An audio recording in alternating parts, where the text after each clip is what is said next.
Live from the pitch pad in New York City. Get ready to unleash your inner entrepreneur with Pitch Live with Amy Summers. Whether you're a seasoned entrepreneur or just dipping your toes into the Shark Tank, this is the place to be to discover how to turn your pitch into reality. Fasten your seatbelts, pitch stars, because the spotlight is on you and we are about to make success happen. On this episode of Pitch Live, it was a pitch of desperation. I just bared my soul. I just, spoke very honestly, earnestly about my passion, my goals, my dreams, and the fact that the only thing that stood in the way of that was money. And I didn't want that to be the deterrent for me achieving my goals and my dreams. And he recognized in me something that was bigger than even I could see in myself at that time. Get ready for Pitch Live in 3, 2, 1. Welcome to Pitch Live. I'm your host, Amy Summers, founder and president of Pitch Publicity and Anisi Vox. I'm also a hardworking entrepreneur who's passionate about helping you reach success in any area of your life. And I know that is possible after decades of experience in perfecting the pitch and enhancing communication skills, which is why I'm here today and joined by LaShelle Williams-Franklin, who is co-founder and chief executive officer of the Williams-Franklin Foundation, a nonprofit dedicated to empowering students at historically Black colleges and universities known as HBCUs. Now, Shelley, we'll go with Shelley for the rest of the conversation because we're friends here. Yes. I'm going to get into the rest of your bio, but I didn't tell you about this part. I want to do a little fire round with you. Okay. Real quick, see if our audience can guess about you before I tell them everything about you. So I'm going to ask you, I'm just going to give you 2 choices. You pick one. Don't think about it. Are you ready? I'm ready. Okay, here we go. Book smart or street smart? Street smart. All right, DC or LA? DC. Beach or mountains? Beach. I had a feeling you were going to say that. This is the ultimate island hopper. I want to be in Shelley's family. All right. Gala or golf? Ooh, both. Can I choose both? Can you do golf in a gown? Is that allowed? Oh, that would be hard to do. Yeah. The heels would make it difficult, I'm sure. A little bit, yeah. All right. Howard or Hampton? Howard. Oh, that was a definite Howard. That was a definite. A real HU. All right. So together with her husband, Dwight, Shelley founded the Williams-Franklin Foundation to provide scholarships, mentorship, and networking opportunities to HBCU students facing financial hardships. Their mission is clear: to help students graduate debt-free and build the professional connections needed to become future leaders and changemakers. LaShelle and Dwight's impactful work has earned them the Joseph R. Biden Presidential Lifetime Achievement Award, as well as recognition from Points of Light Foundation and AmeriCorps. And most recently, the Williams-Franklin Foundation was named a top 100 nonprofit by the PepsiCo Foundation. I had the pleasure of meeting Shelley through my client, Karen Howard, at the Organic and Natural Health Association. And they have collaborated a lot together on numerous fundraising initiatives within the natural health industry. But what truly stands out about the Williams-Franklin Foundation is its commitment to more than just financial aid, that by prioritizing mentorship and network building, they ensure that students have the tools to thrive long after graduation. It's a philosophy shaped by Shelley's own educational journey as a graduate from Howard University, which I'm excited to get into soon. But welcome, Shelley. I'm so excited to get right into this and dissect how you make success happen, or as we say on this show, make shit happen, MSH.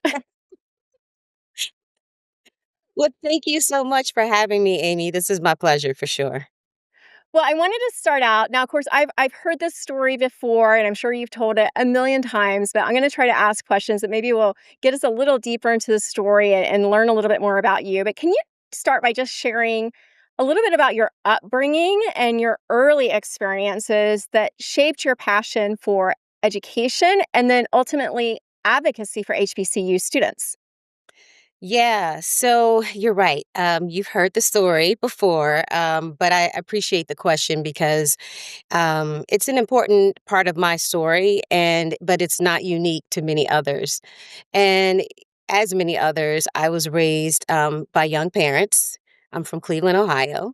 And, although I'm the only child, I come from a really big family. So on one side, I learned self resilience, independence, how to get things done on my own, which are great qualities. But then on the other side, I learned the value of having a really big extended family and the need for collaboration, working together to uplift others. On top of that, even though my parents were very young, they had very strong feelings about education and really enforcing and instilling in me that education is really the passport to a successful future. It doesn't guarantee it, but it at least is an entree into it. And so at a very young age, I always was very academically inclined, did well in school.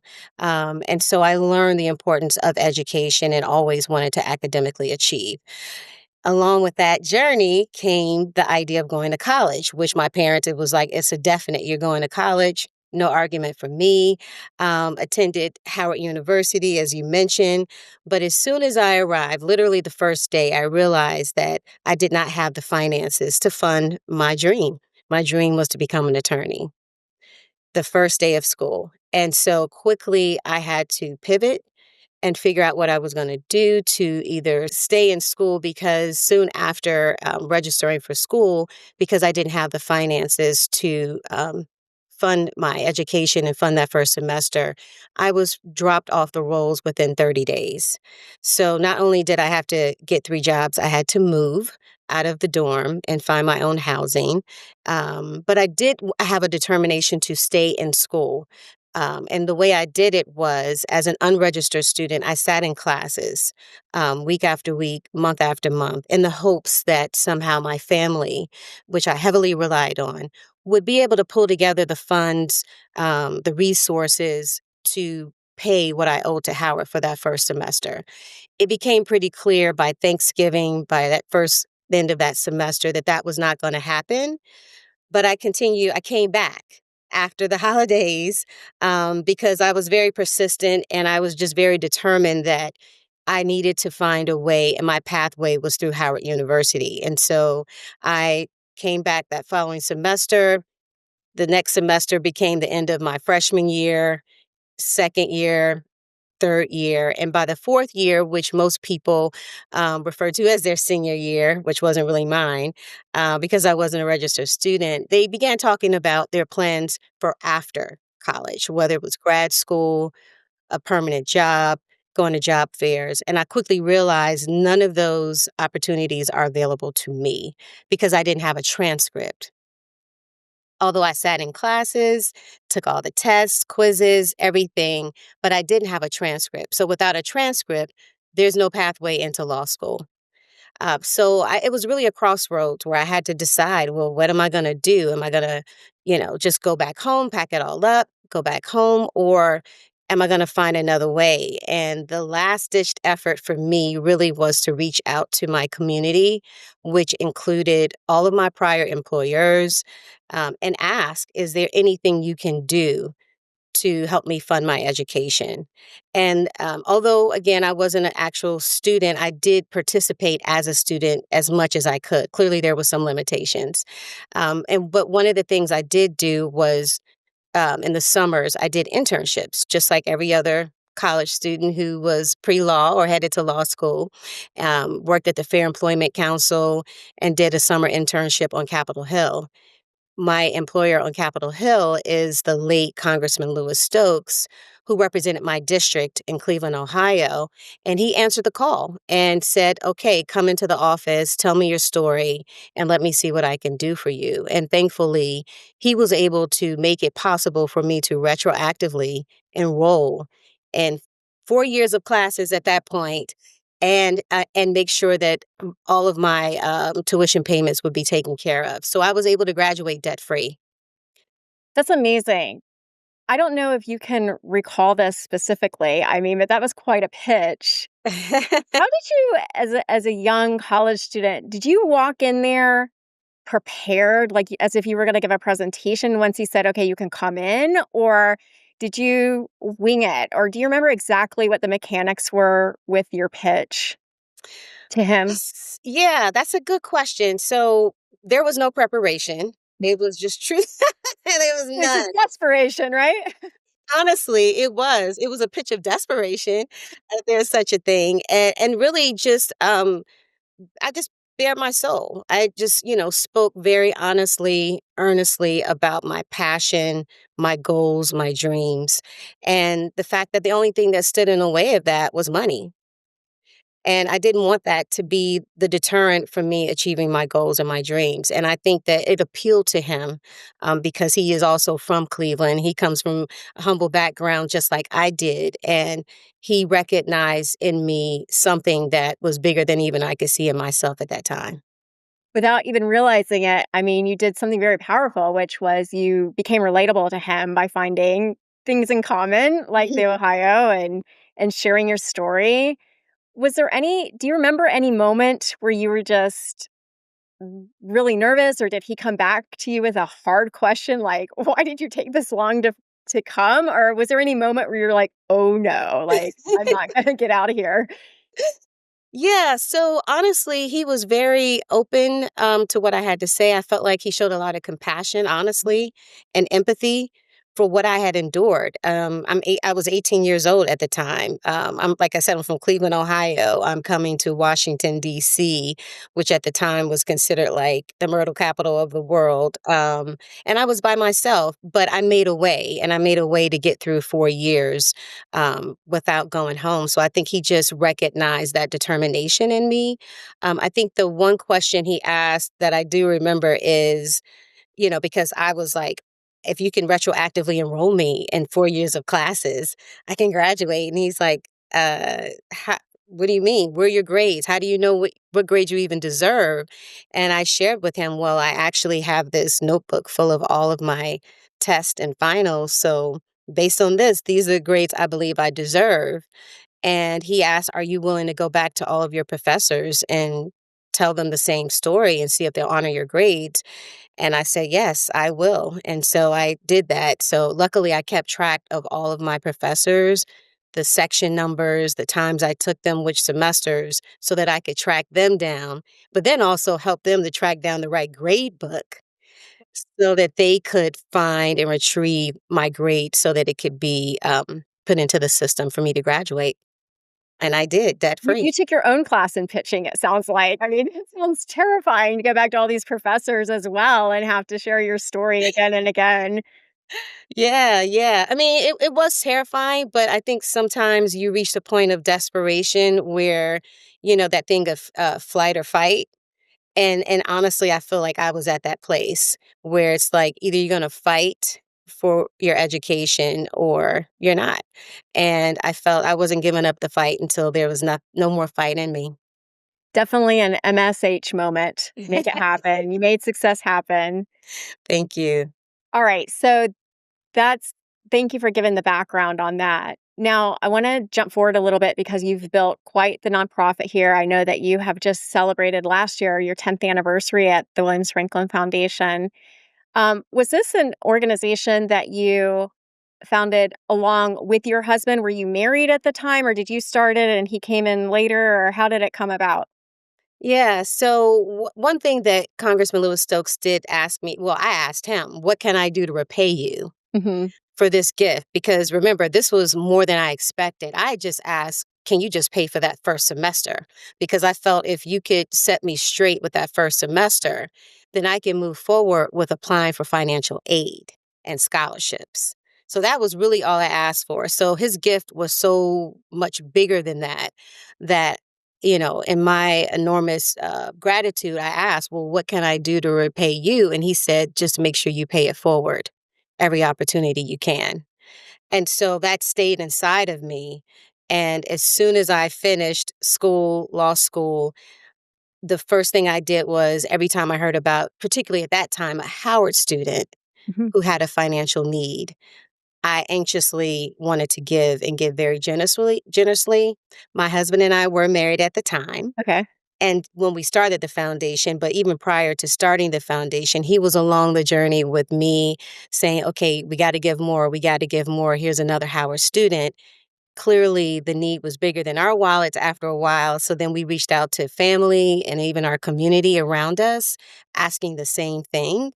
And again, the need was so much bigger than even we expected, which was a shock, honestly, because sometimes as a student, you feel like you're experiencing things in a silo. You don't think anybody else has it quite as bad as you. So I was actually really shocked to find out there were so many students that needed help with gap funding. And I felt, well, if that's the case, and if it's this many students that have this need, I saw myself in all of them. And I'm like, well, if you have this need, then you probably have other needs just like me, which included not just the financial scholarship, but then the mentoring, internship placement, and professional development. Because even though I did become an attorney, I was walking into rooms that I'd never been in before, hadn't seen, nor had anyone in my family. And it could be quite intimidating and overwhelming. And so the benefit of having people around you that can usher you through those things who've been there, I found quite helpful. And so we decided to start the foundation so that we could have more structure and a foundation to not only raise more funds to support more students, but then also to provide those extra social and professional development skills around them. Yeah, I was going to ask you because your foundation is so unique in that way that you're not just providing scholarships and financial aid, but you're doing so much more than that. Can you share with us just some specific programs that are definitely from your experience of why you might have started them at the Williams Franklin Foundation? Yes, yes, yes. So we do professional development. That's a part of it. With the professional development, we do webinars, monthly webinars with the students, and they range from branding, business etiquette, financial sense, mental health, to just name a few. Because again, as a student with financial need, you have all these different needs and barriers sometimes that can impact and sometimes deter your education.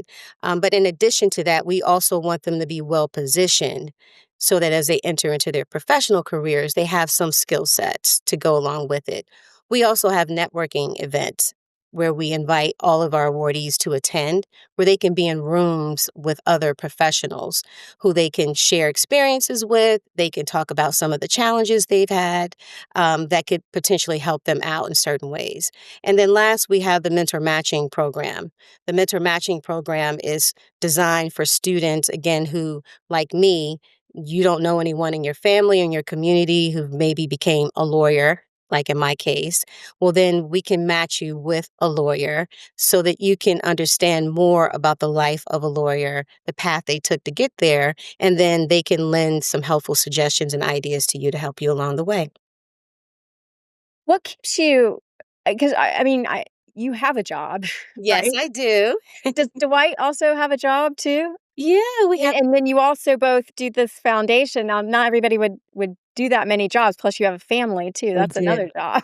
We Is do. it difficult to work and live with the same person, or do you find that that's a benefit in your situation? Yeah, it has its pros and cons. But definitely more pros than cons for sure, because, we share this passion with each other. My husband and I met during college. And so he was able to see some of my struggles and what I went through. And clearly, he's heard a lot of stories on top of that. But in addition to that, he's seen the students that we've come across and the benefit to the students. So, although his journey through college was not the exact same as mine, he definitely has an appreciation for it and knows others within our community, within our families who've experienced the same type of shortcoming. So in that way, we share a passion for education and educating college students. Um, He's an engineer by background, so his skill set is a little different than mine. But we also have a business together where we have a for-profit business that we do government contracting. And so we play Another different roles. business. You have Yeah. another. So that's our full-time gig. Our full-time gig is our government contracting firm, where I am the general counsel and he's the CEO. So we play different roles in our for-profit. as well as in our Oh, nonprofit. wow. I didn't realize that you both worked at both companies together. And I'm actually glad you were honest and said that there's pros and cons. A lot of Mhm, people want to go into business with either their significant other or partner or mhm, friend. And because you are such an entrepreneur, I'd love for you to just to share what before somebody decides to do that, mhm. what are some questions they should be asking to make sure it's the right fit? Because not everybody's gonna be a right fit, even if they are a friend or family member or partner. I agree. I think a few key things that we've kept in mind, at least in terms of what's worked for us. I think one is that we both, although we have the same passion for what we do, we play different roles. So in that way, there's opportunities for us to work together, collaborate together, share ideas. But then when it comes to the actual day in, day out work, we work separate from each other. So in that way, we give each other space to do our own thing and then trust each other that we have the acumen to do it.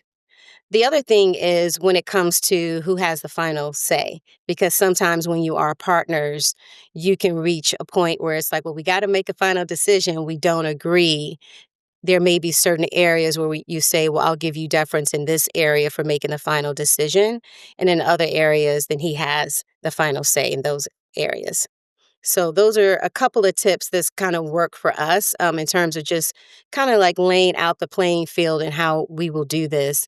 The other thing, because we are married and we do have a family, also just finding time where it's like, okay, in certain zones, there's no business. So at a certain time, certain days, there's no discussion about business so that we can just be mommy and daddy or Dwight and Shelley and not business partners. Very good. Very disciplined. That's hard to do. It's hard to do. I'm not saying we're perfect.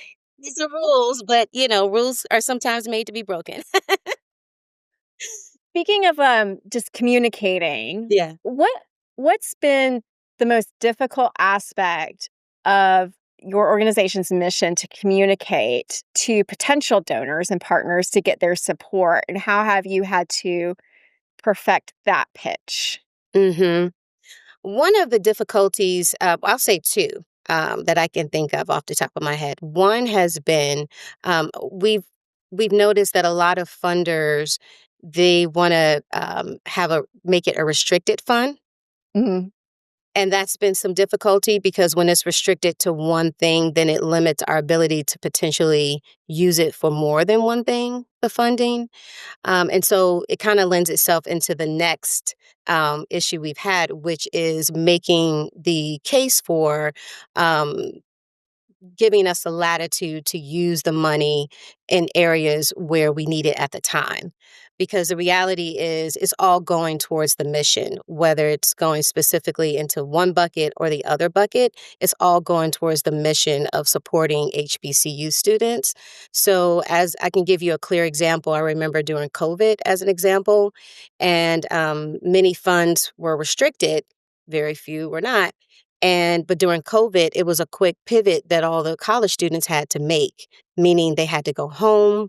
But going home for someone who doesn't have much money means it brings up a lot of questions. How do I get there? How do I get home? Where is home in some cases? Do I have a computer? How do I move my things out of my dorm? I need a U-Haul. And so we were confronted with a lot of those types of issues and challenges with our students, and we had to quickly pivot, but we didn't have the extra funds to help the students in those ways. And so we had to go back to some of our funders and say, I know you made this restricted, but can we modify that? Because in this urgent situation, we really need to use those phones in a different way. So sometimes that's been a situation where we've run into some issues with making that pitch to not to make less money restricted and more of it unrestricted so we can put it in the areas that are most needed at the time.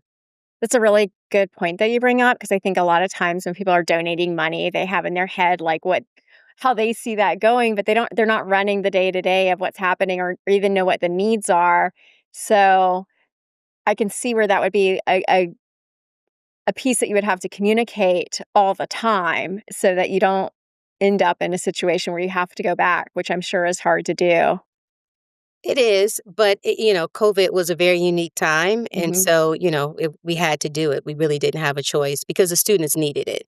It was making a difference between some students maybe not even returning to school, as an example. So even if it was a restricted fund, it's like, well, we may not be able to use it for your intention because the student is now in jeopardy of not returning to school because they don't have a laptop. Yeah, so. You mentioned really setting up these students for success and preparing them. I was curious, how do you stay connected or in relationship with them once they do graduate? Do you stay connected with them? How do you follow their stories? Good question. So we have over 100 awardees now. We call them WFF scholars. And, I've made it actually a part of my personal mission, not my board of directors, although they're invited to do so, to really be in touch with all of the students. And so at the beginning, it was easier because we actually started with one awardee when we first started. It was a $1,000 scholarship for one awardee. We grew it to then 10 students, $2,000 each, and now we're up to giving about 20 to 25 scholarships at $5,000 each. So when we started, it was easier for me to keep track of every single student. In fact, I think everybody has my cell phone number. Uh, And so, but because our numbers started to grow and grow quickly, we decided to even formalize that part to start a bridging program. So now we have that where we have separate communications with our awardees who've graduated and moved on to either grad school or into their professional lives. And then we also invite them to come back to be mentors, as an example. They even host some of our webinars that I mentioned to you earlier. They donate, they come to our events. And then we still communicate with them when we find out about opportunities, whether it's a job opportunity, a fellowship, a post college scholarship, as an example. We continue to communicate with them in those ways too. I like that, bringing them back to the community where they know, and you've kind of created your own alumni network within the Williams Franklin Foundation. Yes, we have. um, I want to talk about rejection a little bit because in pitching, there's always rejection. I mean, not everybody's going to go with your story. And I think, especially in nonprofit, especially when you're doing something that seems very good in the world, um, rejection can be tough because, you're like, I'm trying to do something good and I'm not getting through to these people. Um, can you tell me, how do you handle rejection or setbacks when you're pitching your foundation's mission, and what have you learned from these experiences? How have you pivoted or changed? Can you give us an example? Yeah, yeah. So you're right. Rejection is a big part of it. And we receive a lot of rejection, but thankfully we received a lot of yeses in the process, and we're thankful for that. But I see those no's as potential yeses. It's a no today, but it's not a no forever, is the way I look at it. And so I think the most important thing is to gather feedback as to why I received the no, and then take that as helpful information to maybe reshape my approach, whether it's in a grant proposal, whether it's in a presentation. It could be continuing to stay in relationship with that person because, again, you never know, again, when that no may become a yes. And it's also, it lends itself to an opportunity to perhaps re strategize because maybe it's something that we didn't think about that comes up in a presentation that led to that no. And then it gives us an opportunity to go back to the drawing board, think about it some more, be more creative, and then maybe come back with a better approach. Now that you've had the organization for 10 plus years, Hmm. are there things that you know now that if you were to start all over again, or somebody came to you, maybe one of your mentees come to you and they say, I'm going to start a nonprofit? Are there things that you would say, definitely do this and do not do this? Is there anything that you've learned that you would change at the start? That's a really good question. Well, I think it has to be something you're very passionate about. I think that's number one. It has to be because, as you said, there's a lot of ups and downs in the nonprofit world. Nothing is guaranteed. And it takes a lot of rigor and hard work to keep going. And so, if it's something you're really passionate about, one thing I would say starting out is make sure you surround yourself with other people that share your passion. In addition to that, make sure you find a few key either organizations or resources that have a strong network that you can then reach into because you need both. You need passion, but you have to have the funding and those resources to accompany it to be successful. I like that. Surrounding yourself with like-minded people. Is that always a board or It's not tell me always. tell me about boards. Do they get too big sometime? Do you like them smaller? Like, what's the sweet spot for a board, do you feel like? 'Cause some boards are really big. Yeah, so our boards have been, I think, relatively small. We've had at most 15 board members. And that's been a good sweet spot for me right now. Those, and a lot of the people, interestingly enough, they've been with us a while. They started as our founding board, we call it, and they've grown with us as we've grown over the years. Some have transitioned into some of our committees because we have about 10 committees associated with the organization. And so everybody who's passionate or wants to volunteer don't have to serve on our board. We have many opportunities to serve on our committees, and we have many people that do. So we've been very fortunate in that way. Now, we just had a switchover in political administration, and we're not gonna get into a big political discussion, but I've worked with enough nonprofits to know that, like, whenever administrations change hands, there's always changes, and a lot of times they affect nonprofits. How do you stay focused and not get discouraged with the news? Especially, like, right now, it just feels very aggressive. People are losing their jobs and, Yeah. funding is being cut. Does that make you concerned, or how do you look at that and present that to, your supporters, and the people, the students that you're serving? How do you keep the hope? Sure. Well, number one, it is very concerning. I'd be lying if I said anything different. In real time, people's lives are being changed. But for me, I've really made a point to, and I say this phrase, stay aware but not distracted. So I want to know what's going on, but I really do take it in small doses, just enough to inform me as to how I may need to change a strategy, but not enough that it discourages me from doing the work. Because I feel that no matter what, there are still students that we have to invest in, and we must do it today because they will be our future change makers, our leaders, our innovators. And so they need us today. And so, although, and we had to aggressively, I'll just be honest, we had to aggressively reach out to a lot of our funders and to see if they would still be committed this year to funding us in different ways, because based on their responses, then we may and will be shifting some of the things we do and how we move as a result of it. But staying on mission for me is top of mind all the time, and we'll make the necessary adjustments we need to. I mentioned COVID was one that totally blew us away in like a blink of an eye. We weathered that storm, and so I'm confident that we'll weather this one too. But it will require people to dig deep and to give where they can, but understanding on our side that there will be limitations to that.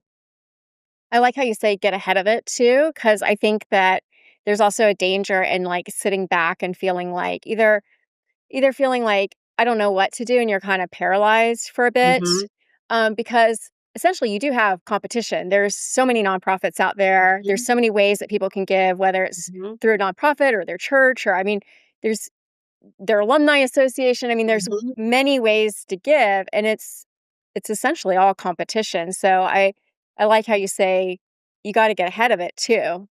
Yeah, yeah. So, immediately that's what we did. We just Mhm. immediately started reaching out to everyone, again, to just see, are you still committed to your give this year? And thankfully, we received a lot of more yeses than nos, but we did receive some nos. And so, again, we take that information to say, okay, well, then how are we going to fill that gap?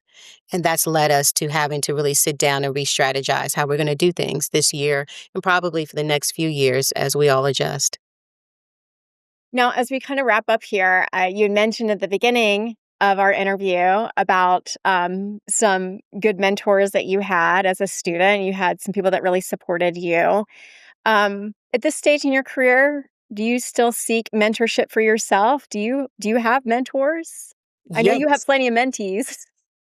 I do, but I definitely need mentors. And I tell my students all the time that you need to constantly pick up new mentors along your journey. Don't stop with who you find during college because at different junctures in your life, you need different things. And every mentor may not be able to satisfy that need. So it's imperative that you pick up different mentors for different things. So, yes, I definitely do. I have several. And how do you identify like what type of mentor that you're needing? Is it based on where you're going in your career or family life, or does it matter if the person's older or younger than you? How do you identify what areas you need mentorship in? Yeah, so I have male and female mentors first of all, because again, gender doesn't matter for me. It's really about what's my need and who do I think that I feel comfortable and safe sharing my concerns and really trusting the advice and the counsel they'll provide to me. And so, in fact, I still have a mentor from college who was a professor who I absolutely loved, a political science professor, and he's continued to mentor me. I thought he only knew about one thing, and then I realized, oh, you know a lot about a lot of things, and so so I've been able to pick his brain in a lot of different ways. But then again, I have mentors for other aspects of my life, for personal and for professional. And so, I'm a part of a few different organizations. I'm a part of a Black-owned women business organization called the Bo Collective as one. So for business, I have a network of women that I rely on a lot of different areas. Sometimes with branding, sometimes when it comes to finances, some that are in the nonprofit space and have more experience than me. Because as I mentioned, I'm a lawyer, so jumping into the nonprofit world was brand new to me. And so I've really utilized my network the same way I tell my students, utilize your network. I do the same thing to find mentors. And do you have any tips for our younger audience, our college age students, on how to stay, or just young professionals, how to stay top of mind with busy professionals like you, that it doesn't feel like they're bugging you? But can you give a few like tangible examples of like maybe some of your mentees that are always top of mind because they do what with you? That's a good question. For me, what works for me is a text. So to just reach out and say, "Hi, do you have 15 minutes to talk?" That's perfect. Because typically, and even any, I do this too professionally, honestly. If I meet someone and I want to have a conversation, like I may be at a networking event, you meet a million people in the room. You don't have time necessarily to have long conversations. So, what I often will do is ask, do you mind if I follow up with you? I'd love to learn more about you at another occasion for a 15, 20-minute call tops. Because you're right, people are so busy now. So, the idea of sitting down for lunch or sitting down for dinner seems like too much time. Nobody Even eats anymore. yeah, exactly. Or even an hour-long conversation on the phone. But typically, if you do it in small snippets, Hmm. then I found that people to be more receptive. And so I've also said that to my students, like, just try to establish like short touch points with a mentor or potential mentor. Number two is if you have an ask, be very clear what your ask is. Utilize that 15 minutes well. Number three, even if you get a no or say that they may say they're not available at the time, don't give up. Follow up. Everybody likes for you to follow up. And last, know who you're speaking to. So don't walk as much as you can. get some intel. You can find most people Right, don't online. go in blind Exactly. So go to an in. interview or a conversation ever. Exactly, an interview or a conversation, and so let them know that you know something about them, Mhm. and some flattery works.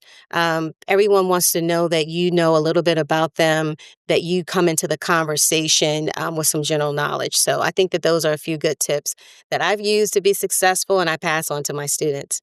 Well, I love those. Well, I want to know, first of all, I'm sure you have a pitch for us, but there's probably two ways that people should get connected with you.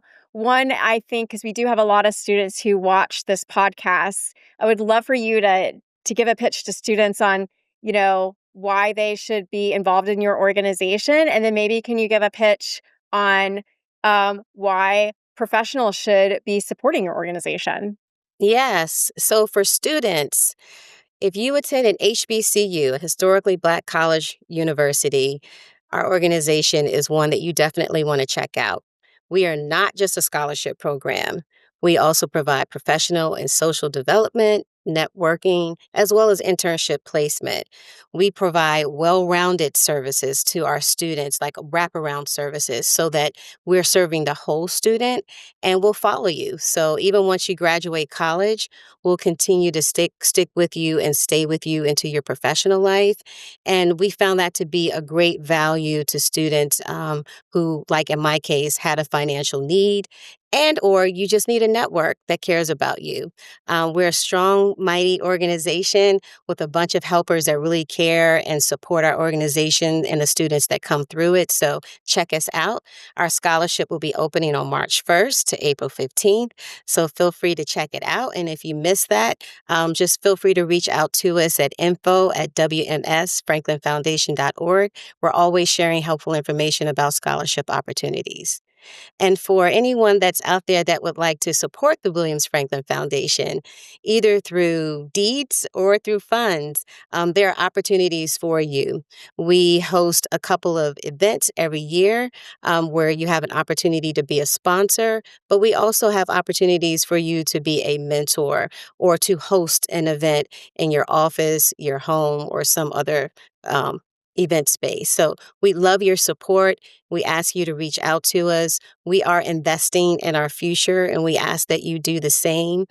These young people are our future. They represent our future lawmakers, policy makers, doctors, and lawyers. So we need to make sure that they are prepared for the future that's ahead of them. And with your support, we can do that. Thank you.